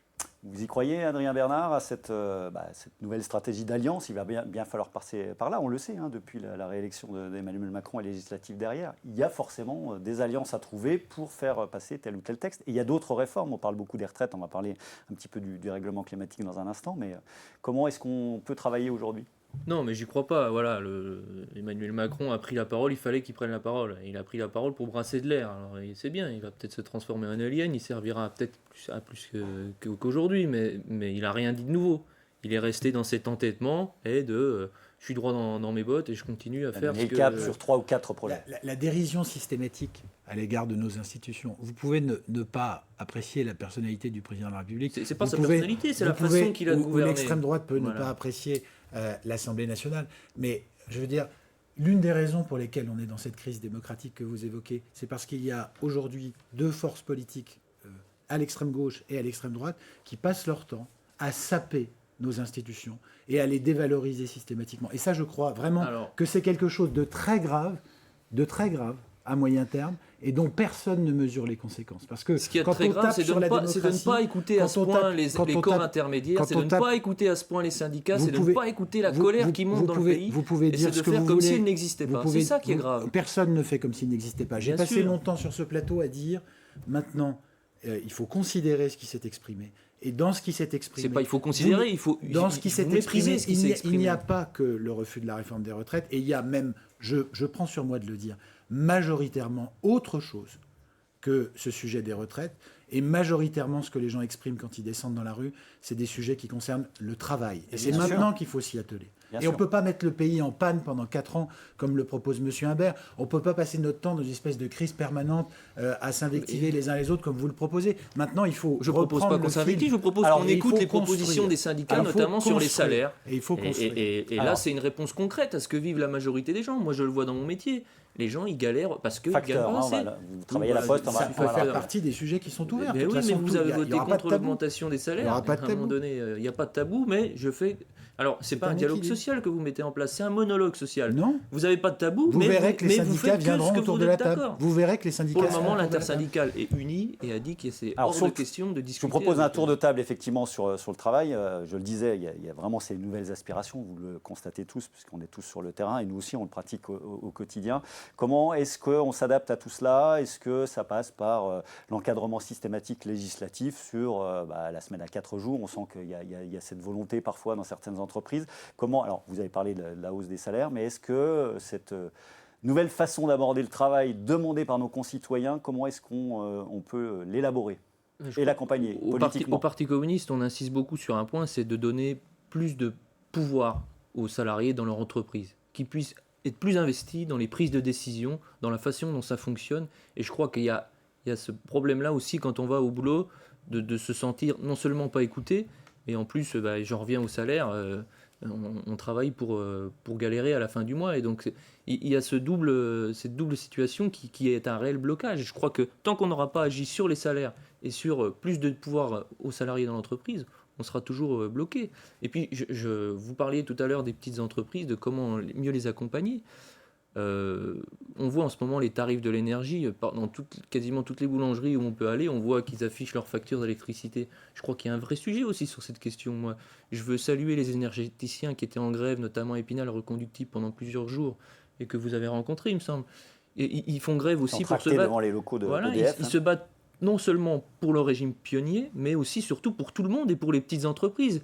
Quand on a privatisé EDF, GDF, quand les Républicains ont privatisé, on nous dit, vous verrez, ça va être super, ça va profiter à tout le monde. Aujourd'hui, les petites entreprises, ce sont les premières victimes de ça. Et pour accompagner au mieux les entreprises, je crois qu'il faut revenir à un pôle public de l'énergie, comprenant non seulement l'énergie, l'électricité, tout ça, mais aussi, je pense à Total.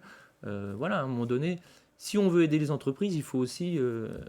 reprendre le pouvoir sur le marché, sur la finance, parce que c'est un drame pour le pays. Un mot sur cet accompagnement donc des aspirations de nos concitoyens sur une nouvelle façon d'appréhender le travail. Oui, effectivement, moi je vais simplement revenir sur l'énergie parce que c'est quelque chose d'important. J'avais moi-même rencontré les boulangers qui manifestaient sur Épinal, la fédération des boulangers avec leur facture d'électricité exorbitante. Je pense qu'à un moment donné, il faut aussi remettre en question... Sur les boulangers, on a craint vraiment qu'il y ait beaucoup de fermetures et on a appris finalement qu'il n'y avait jamais eu autant de boulangers en France. Il y a eu des milliers de fermetures, je crois, à l'échelle nationale. Ouais, mais sur le bilan global, sauf erreur de ma part, je crois avoir lu cette information-là, effectivement, on est plutôt à l'équilibre et même peut-être avec des boulangeries. Alors, il y a beaucoup de chaînes de boulangeries. Encore une fois, l'épisode énergétique des boulangeries n'est pas terminé. Je pense que malheureusement, d'autres seront amenés à soit licencier des salariés, soit mettre la clé sous la porte. Je pense que alors à l'aune des Vosges, on n'en est pas du tout là. Ça, c'est factuel. Effectivement, on est en relation souvent avec la Fédération des boulangeries. On ne constate pas du tout ce phénomène. Non, mais pour avoir discuté avec beaucoup de patrons de boulangeries au moment de cette manifestation, certains réfléchissaient à continuer ou pas leur activité.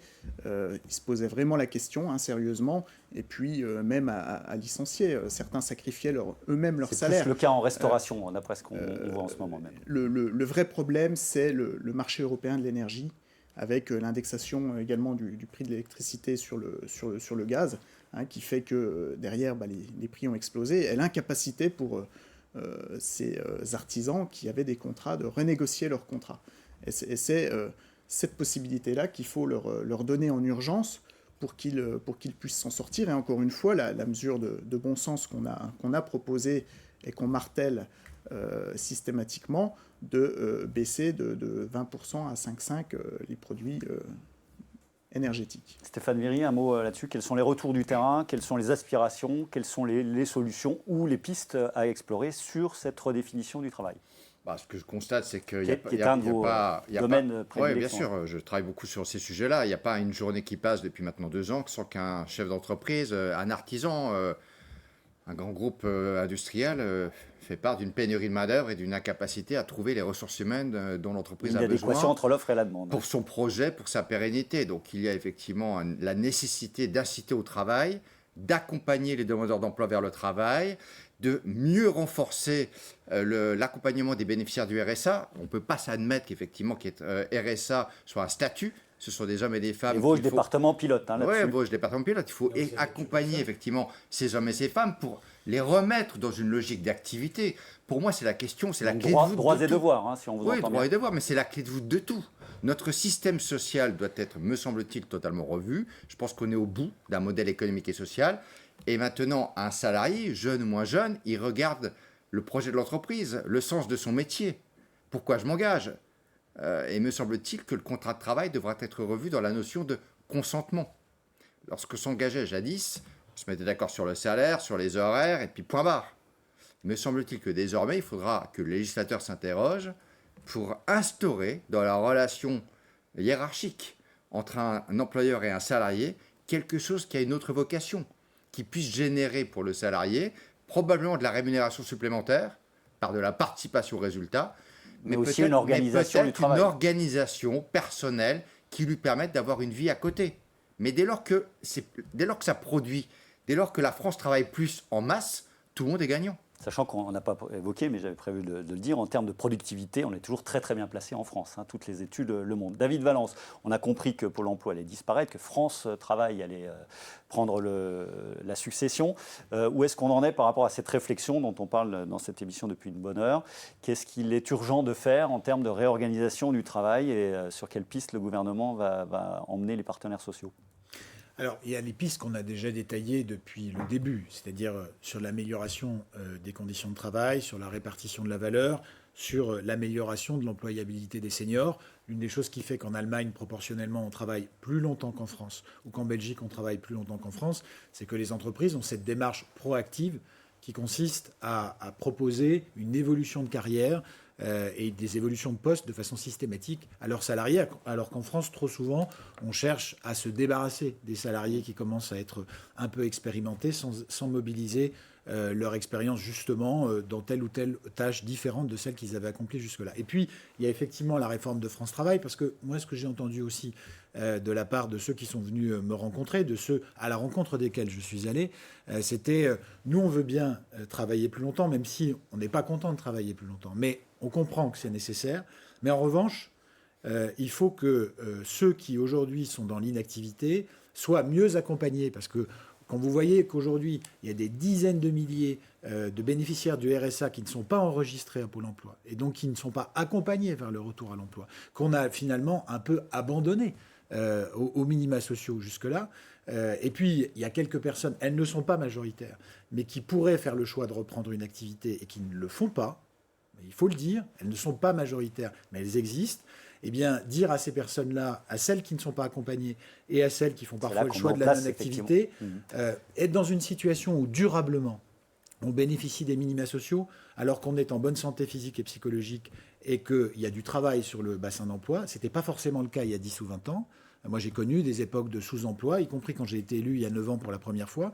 Eh bien, cette situation-là, elle n'est pas normale. Donc, on doit mettre des règles et on doit demander des choses en face. Et c'est ce que fait le gouvernement, ce qu'il fera dans France Travail. C'est ce qu'on fait aussi dans la réforme de l'assurance chômage qu'on a votée, qui a été votée par l'Assemblée nationale à la fin de l'année dernière. Ce qu'il y a de sûr, c'est que dans beaucoup de secteurs d'activité...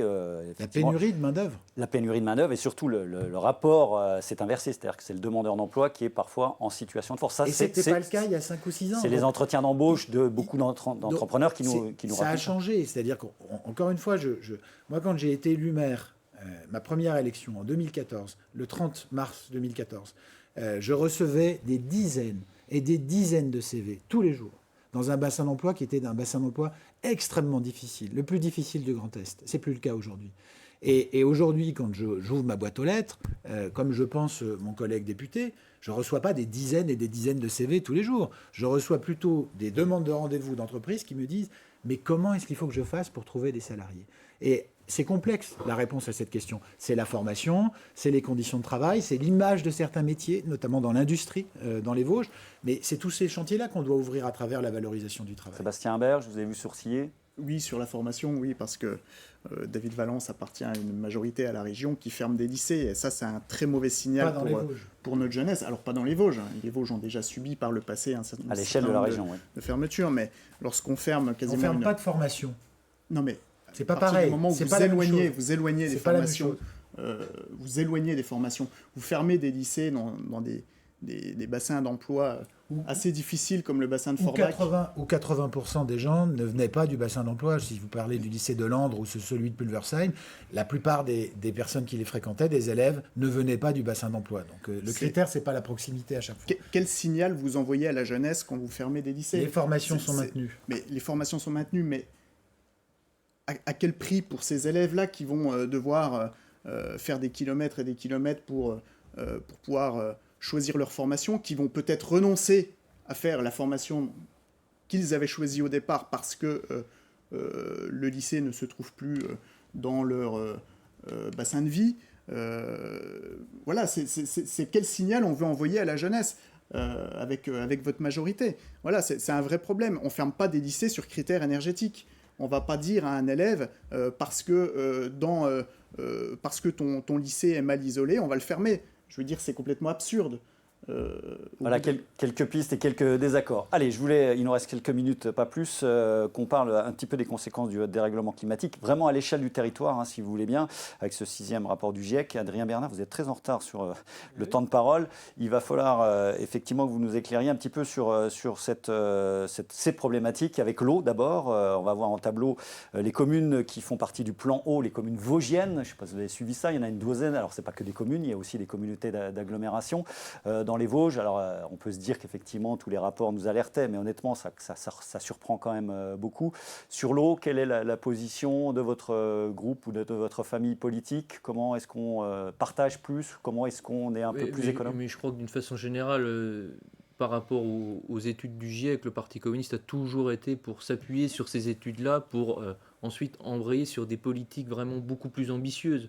À l'heure actuelle, on laisse trop au marché, au privé s'occuper de ces questions et notamment de l'eau. Et je crois qu'on doit le public doit se revenir dans cette gestion des biens communs, quoi. C'est des biens communs, on ne peut pas les laisser au marché, on voit le résultat aujourd'hui.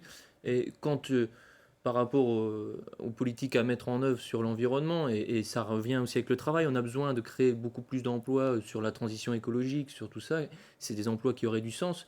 Quand on est capable de mettre plus de 400 milliards dans le budget de programmation militaire, et dont 50 milliards pour l'armement nucléaire, au mépris du traité de non-prolifération, dont la France est signataire, je pense qu'on devrait être capable justement de financer beaucoup plus une politique ambitieuse de transition écologique. On a besoin d'un mix énergétique entre le renouvelable, le nucléaire, tout ça, pour assurer la... Mais ça se finance, c'est une volonté politique. Vous ne pouvez pas mettre 400 milliards sur l'armée et après dire on n'a plus d'argent pour la transition écologique. Je crois qu'on a besoin de créer des centaines de milliers d'emplois dans le domaine.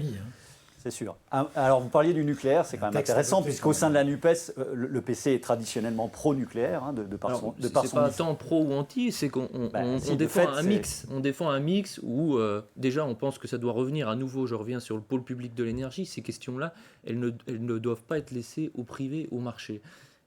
On est pour un mix, pour justement... Le nucléaire, aujourd'hui, la question c'est est-ce que le nucléaire est une énergie de transition en attendant que les énergies vertes se montent en puissance, ou est-ce que le nucléaire doit faire partie du mix énergétique ad vitam aeternam, ou en tous les cas à moyen et long terme? Ad vitam aeternam, c'est difficile de dire, mais oui, à l'heure actuelle, il faut s'appuyer sur le nucléaire, puisque l'urgence, nous dit le GIEC, c'est de décarboner. Donc il faut s'appuyer sur toutes les énergies. Et quand vous voyez le père de Flamanville avec ce budget qui a enflé... ça revient sur la gestion. On en revient sur la gestion. Comment c'est géré, et je crois qu'il y a un vrai problème là-dessus, oui.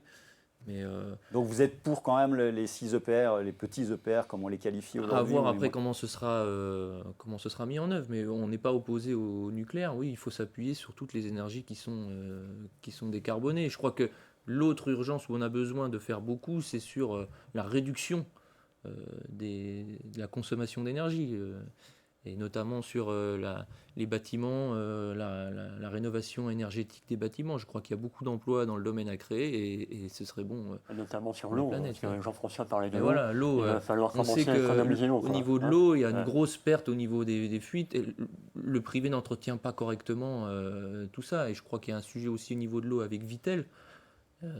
Et on a vu aussi les débats, c'est pas dans les Vosges, à Sainte-Soline, sur l'utilisation de l'eau, mais je crois qu'il y a une question de refaire de l'eau un bien commun. On ne peut pas la laisser aux mains de quelques-uns parce qu'on voit que ça ne marche pas et que là, je ne sais plus combien d'années il nous donne, mais il faut tout de suite changer de politique, il faut changer de braquet. C'est votre position sur les éoliennes. C'est un débat qui revient au niveau local, qui revient dès qu'on parle de projet éolien. Il y a une levée de bouclier. Votre position, c'est quoi il faut que ça soit fait dans la concertation. Ça ne peut pas être imposé, sinon ça crée justement ces levées de bouclier. Je pense qu'il faut qu'il y ait beaucoup plus de démocratie à ce niveau-là. Et puis on n'est pas opposé aux éoliennes, effectivement. Donc au cas par cas. Sébastien Imbert, là-dessus, alors... Évidemment, on connaît les positions du RN, anti-éolien, depuis toujours ou presque. Aujourd'hui, comment fait-on avec, encore une fois, à l'aune du département, Philippe le disait, il y a énormément de projets d'installation d'éoliennes, mais aussi on essaye d'aller un peu plus vite sur l'hydraulique, c'est très compliqué. Et puis le nucléaire, qui est aussi une des forces que vous essayez. Et le solaire, bien sûr, avec le parc solaire. Alors, effectivement, je pense qu'il faut arrêter de culpabiliser les Français sur la question écologique, dans le sens où la France représente moins d'1% des émissions de CO2 dans le monde. La transition énergétique, elle a eu lieu. Elle a eu lieu grâce au général de Gaulle dans le programme nucléaire auquel nous avons investi, mais c'est pas la question. Et puis nous ne sommes pas d'extrême droite. Je pense qu'il n'aurait jamais accepté que des gens comme vous se réclament de lui. Bien sûr, c'est sûr. Mais vous n'avez pas le monopole des anciens présidents. Je connais un peu mieux ce qu'a fait le général de Gaulle que vous, ça c'est sûr. C'est pas la question. Donc, effectivement, sur droite contre lui. Mais c'est pas. Mais alors, allez-y. Encore une fois, nous ne sommes pas d'extrême droite. Allez-y sur la transition écologique et donc les différentes sources d'énergie. Effectivement, grâce à ce programme nucléaire, nous bénéficions d'une énergie électrique qui est la moins chère, qui est une énergie propre et décarbonée, contrairement à ce qu'on peut entendre. On a eu besoin d'importer cet hiver parce que les centrales étaient, la moitié des centrales étaient à l'arrêt. Nous sommes à nouveau excédentaires. Effectivement, il y a eu des problèmes en termes d'entretien, en termes de maintenance, parce qu'on a laissé entre guillemets, se dégrader notre parc nucléaire, qui est un bel outil de production. Heureusement que nous avons cet outil de production pour ne pas tomber dans le problème allemand qui, en sortant du nucléaire, est reparti totalement sur le charbon et qui aujourd'hui fait partie des pays qui polluent le plus au monde. Quid des déchets, on est bien placé, on est tout près de Bure, qui est quand même une belle épine dans le pied. Et puis il y a quand même aussi le réchauffement des rivières et des fleuves. Le nucléaire est directement impacté. Ça peut devenir une énergie intermittente, le nucléaire, si effectivement à certains moments on ne peut plus rejeter. Effectivement, bon, on n'en est pas là aujourd'hui. Ça arrive. Sur la question du stockage à Bure, je ne pense pas que le projet soit mauvais en soi, même si on a à un moment donné peut-être des concertations qui n'ont pas été suffisantes. Je pense que les ingénieurs de l'ANDRA font un travail important. Je pense que le stockage, de toute façon, de nos déchets nucléaires doit se faire, quoi qu'il arrive. Donc, à un moment donné, voilà, je pense que ce projet devra se faire. Sur le nucléaire, on a très peu de déchets, finalement, par rapport au recyclage des parcs éoliens, où vous avez des pales qui sont envoyées en Afrique et qui c'est tellement plus facile d'aller polluer chez les autres. On parle de quelques années ou quelques dizaines d'années. Sur Bure, on est sur des dizaines de milliers d'années. D'après ce que j'ai compris, on va même organiser une fête pour se souvenir où est-ce qu'on a stocké. Il faut imaginer qu'on est sur des dizaines de générations. Hein. Donc c'est toute la problématique. Bien sûr, mais et donc on va imaginer une fête pour se souvenir où on a stocké les déchets. C'est quand même étonnant quand même. Ils travaillent, voilà. On verra après ce qu'il en sortira de tous ces travaux. Mais je pense que dans tous les cas, voilà, on n'a pas le choix, on doit en faire quelque chose. Et puis sur la question de l'éolien dans les Vosges, je crois que même de manière générale, hein, sur la région, on a très largement pris notre part. Je pense qu'il faut stopper net tous ces projets-là qui aujourd'hui n'ont aucune possibilité, même si c'est concerté, même si tout le monde est d'accord. Effectivement, nos paysages sont saturés. Vous allez sur la plaine des Vosges, dans ma circonscription, c'est une catastrophe. Entre Épinal et Vittel, mais c'est pas la question. C'est pas votre circonscription. Mais c'est quand même ma circonscription. C'est la circonscription que je travaille, sur laquelle je travaille. C'est pas celle sur que laquelle vous représentez, vous avez été battu. Mais c'est pas la question. Aux élections. C'est pas la question. C'est le territoire dans lequel je vis. C'est important. Donc je peux en parler en toute légitimité. Donc je suis élu également dans ce territoire en tant que conseiller municipal. Donc quand l'agglomération d'Épinal veut être autonome du point de vue énergétique, c'est 2050 2050. Ouais. Donc comment on fait puisqu'on n'aura pas de centrale je pense que non, mais ces objectifs sont totalement irréalistes. Si on suit les objectifs du SCOT des Vosges centrales, cher à Michel Henrich, nous allons recouvrir l'ensemble des Vosges centrales en éoliennes. C'est ce qui est en train de se produire actuellement. Il suffit de voir entre Épinal et Vittel la massification, l'encerclement de certaines communes qui commencent à se faire et les projets qui fleurissent partout. C'est un véritable problème. On saccage potentiellement un peu plus de 100 saccage notre territoire et ses atouts, notamment touristiques. On saccage la santé des gens qui y habitent, on saccage la biodiversité, on artificialise les sols, 1500 tonnes de béton armé par socle d'éoliennes. Et donc, c'est une véritable catastrophe sur le plan écologique. On a compris qu'effectivement, l'éolienne ne passait pas par chez vous. Stéphane Viry, vous êtes sur ce territoire-là. Qu'est-ce qu'il en est? Quelles sont vos positions? La première position, mais je pense qu'on est à peu près d'accord pour dire que l'environnement doit être une priorité, qu'il y a manifestement, au-delà de la prise de conscience des décisions politiques à aller chercher, que sur la question de l'eau, il faudra admettre qu'il y a des conflits d'usage, parce que qui consomme le plus d'eau dans ce pays, c'est surtout l'industrie. On a énormément besoin d'eau. Je vous coupe, mais est-ce que vous n'avez pas l'impression qu'au niveau politique, vous êtes plus dans le mode de réaction qu'en mode d'action, d'anticipation? On a l'impression qu'on découvre la sécheresse, qu'on découvre les problèmes d'indépendance énergétique, alors que c'est un dossier qui traîne depuis des années. Sur l'indépendance énergétique, liée notamment à la destruction de la filière nucléaire, il y a des voix fortes qui se sont exprimées maintenant depuis 10 ans pour dire que la réalité d'aujourd'hui était déjà dénoncée hier. On savait très bien que sur des fausses idées, certains avaient sacrifié la filière nucléaire et que ça allait donc compromettre l'autonomie énergétique et que ça allait faire effectivement mettre les Français en difficulté par rapport au coût de l'électricité. Sur la question de l'eau, effectivement, peut-être la réaction était un peu tardive parce que globalement, c'était une denrée dont on pensait qu'elle serait suffisante et que ça ne poserait pas de problème. Ça fait 2-3 étés où manifestement il y a de la sécheresse, de la canicule et globalement nos forêts souffrent. On voit qu'il y a une demande accrue, hein. Avec effectivement des problèmes de restriction. Donc là, effectivement, il faut des politiques publiques tout autres. Mais l'eau, ce n'est pas uniquement pour irriguer l'agriculture ou pour la consommation courante. nos industries, notamment autour d'Épinal, qui vont bien, dont on en parlait il y a un instant, ont énormément besoin d'eau. Comment fait-on ? Donc le sujet, effectivement, il est éminent, il est aussi complexe. Je pense qu'il n'y a pas de vérité absolue. Moi, je soutiens la filière nucléaire. Effectivement, on n'a pas d'autre choix dans un certain temps de réarmer le pays pour effectivement avoir cette forme d'indépendance et de souveraineté énergétique. Donc, certain temps, c'est-à-dire une énergie de transition, une énergie durable quand même. Dès qu'on pourra en sortir, il faudra en sortir. Mais globalement, tant que le solaire n'est pas plus au point, tant que l'hydraulique est sous-estimé, parce que moi je souffre effectivement de voir auprès du ministère de la Transition écologique comme l'hydraulique est déconsidérée. Et la complexité de monter ces dossiers-là. Le sénateur Gremier travaille dessus, mais avec des réglementations insupportables. Donc voilà, il y a des choses assez simples à faire, me semble-t-il, dès lors qu'on sort des dogmes, qu'on casse des doctrines et qu'on autorise effectivement d'aller chercher du renouvelable au-delà des éoliennes. Moi, je reste assez confiant parce qu'on n'a peut-être pas forcément la même partition, mais globalement, personne ne dit maintenant que la cause environnementale n'est pas prioritaire en termes même tout simplement de santé. Le lien entre l'environnement et la santé, il est évident. Les politiques publiques vont se mettre en place. Adrien Bernard, un petit mot sur les transports également. On va finir l'émission là-dessus. Je regarde les temps de parole. Vous êtes encore en retard et David Valence aura sans doute le mot de la fin. On a vu donc que le Nancy-Lyon serait de retour fin 2024. On est censé progresser de génération en génération. C'est un peu le principe de l'existence. Sur le transport ferroviaire, certains anciens pourraient se bidonner. Honnêtement, petit exemple personnel, aujourd'hui, pour faire un Vittel-Épinal, parfois, il faut Vittel-Épinal, 45 km, il faut plus de 3 heures avec des bus qui s'arrêtent à Nancy, qu'il faut attendre, etc. Comment est-ce que c'est une demande forte de nos concitoyens aujourd'hui et c'est une demande forte d'attractivité du territoire. Comment est-ce que vous voyez les choses? Comment est-ce qu'on finance tout cela aussi, Parce que c'est facile de dire il faut ramener les petites lignes, mais voilà, évidemment que si on avait écouté une fois de plus les syndicats, par exemple, sur la question du train, et notamment les luttes de la CGT contre les fermetures de gares un peu partout, à Mirecourt, tout ça, peut-être qu'on n'en serait pas là aujourd'hui.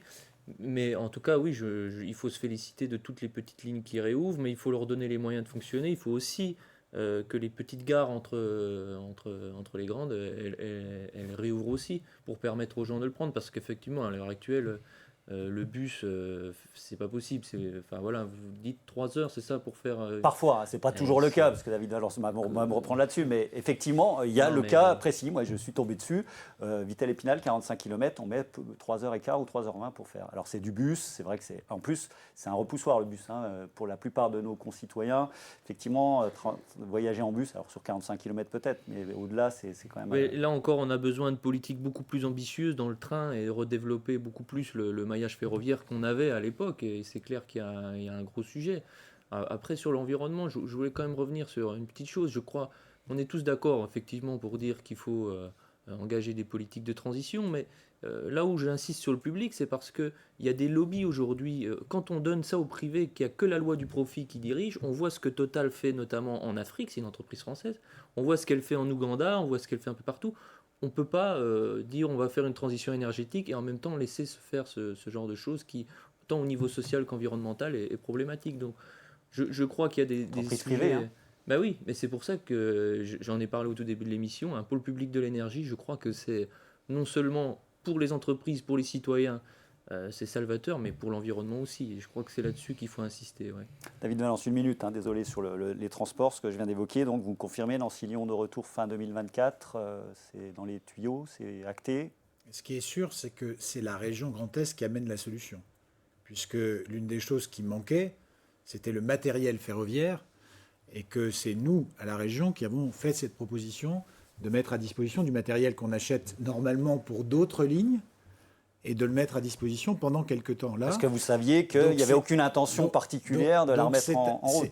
Non, mais parce que les matériels n'étaient pas disponibles du côté du parc de l'État. Vous savez, pour rouvrir une ligne, il faut plusieurs choses. Il faut des sillons pour faire rouler des trains. Là, la voie ferrée entre Nancy et Neufchâteau, elle est en très bon état. D'ailleurs, il n'y a jamais eu autant de trains entre Nancy et Neufchâteau qu'aujourd'hui. On en a mis beaucoup plus. Donc, il faut à la fois des sillons, donc des espaces temporaires, horaires pour faire passer des trains. Il faut du matériel et puis il faut un financement. Aujourd'hui, le sujet du matériel, qui était le plus compliqué, la région vient de le résoudre pour une période temporaire, en attendant que l'État commande des matériels. Les sillons, ils sont trouvés. Maintenant, il faut se mettre d'accord sur le financement. Pour nous, c'est un financement d'État. Vous avez vu que le ministre des Transports prend ce sujet très au sérieux. Mais encore une fois, la longue distance, c'est important, comme entre Nancy et Lyon. Il faut rouvrir la Lorraine vers le sud. Mais n'oublions pas qu'aujourd'hui, au moment où on parle, il n'y a jamais eu autant de trains qui circulent dans le Grand Est que depuis que le Grand Est est Grand Est. La région a fait des choix très importants, par exemple entre Nancy et Épinal, entre Saint-Dié et Strasbourg. Il n'y a jamais eu autant de trains qu'aujourd'hui. Vous parliez d'Épinal, Saint-Dié-les-Vosges implicitement. Il y a 10 allers-retours par jour alors qu'avant il y en avait 5. Donc c'est des choix qui sont ambitieux.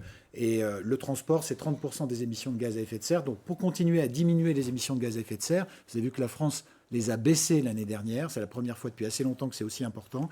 Eh bien, il faut continuer à agir sur le transport, sur le logement et sur la diversification des sources d'énergie. C'est pour ça qu'à l'Assemblée, nous avons voté un texte sur les énergies renouvelables et un texte sur le nucléaire. L'Assemblée travaille, les institutions travaillent, et la transition écologique est prise au sérieux par cette majorité, par ce gouvernement. Tout dernier mot, Stéphane Viry, Adrien Bernard, vous êtes un tout petit peu en retard là-dessus.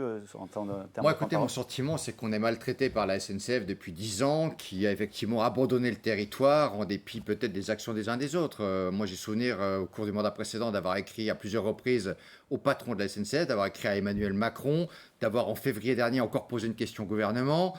On voit bien réellement que si la SNCF pouvait ne plus desservir les Vosges, sur Saint-Dié, sur Remiremont, sur Épinal, elle le ferait bien volontiers s'agissant du TGV. On voit bien que sur la ligne, effectivement, Metz, Nancy, Lyon, on s'est fait avoir parce que contrairement à ce qui nous avait été annoncé et promis à l'issue de la restauration des travaux à Lyon, le train reviendrait. Donc si globalement, sur ce sujet-là, on n'est pas combatif, il ne se passera rien. Il ne se passera rien. Et je pense effectivement qu'il y a une forme d'union sur ce sujet. On a eu cette réunion la semaine-ci avec la préfète de région. Je pense qu'à l'unisson, on est en train de se battre. Mais on revient de très loin. On revient de très loin. Parce qu'on a été maltraité. Et dès que possible, je reviens pour montrer que parfois on s'est bossé, le groupe GDR, c'est-à-dire communiste, va déposer, je crois, va faire étudier le 4 mai prochain une proposition de loi sur le transport. Moi, je vais l'amender, naturellement, je vais m'appuyer sur vous pour défendre la ligne. Proposition de loi qu'on a examinée dans la commission dont je suis membre, qu'on a modifiée et qui ont été adoptées toutes les deux, et notamment une proposition de loi qui propose un moratoire sur les petites lignes ferroviaires aujourd'hui circuler. Donc oui, on travaille, mais le transport, c'est un combat, et ce combat, je le mène depuis des années, et je compte bien continuer à le mener pour les Vosges. Adrien Bernard, le mot de la fin. C'est le mot de la fin. Écoutez, moi, au-delà du transport et de tout ce qu'on a parlé, je veux donner rendez-vous à toutes celles et tous ceux qui nous regardent au 1er mai. La bataille continue. Je veux dire qu'avec le Parti communiste, on prend exemple sur l'intersyndicale pour imaginer une nouvelle forme de rassemblement où, dans la diversité, dans le respect de nos organisations, sans une organisation, sans un personnage qui caporalise le tout, on est capable de travailler ensemble et de rassembler plus large. Donc, surtout, il faut garder espoir, la colère est légitime et on peut gagner. Donc, rendez-vous le 1er mai. Ne mettons pas le pays en panne. Ni en feu. Pardon ? Ni en feu. Ni en feu. Et respectons les institutions. Merci à tous d'avoir participé à ce débat. On a un petit peu débordé, désolé. Merci Philippe d'avoir participé également et d'avoir questionné nos invités. On se donne rendez-vous à la fin du mois de juin pour une nouvelle émission débat politique sur cette antenne. D'ici là, portez-vous bien. À très bientôt. Merci à vous.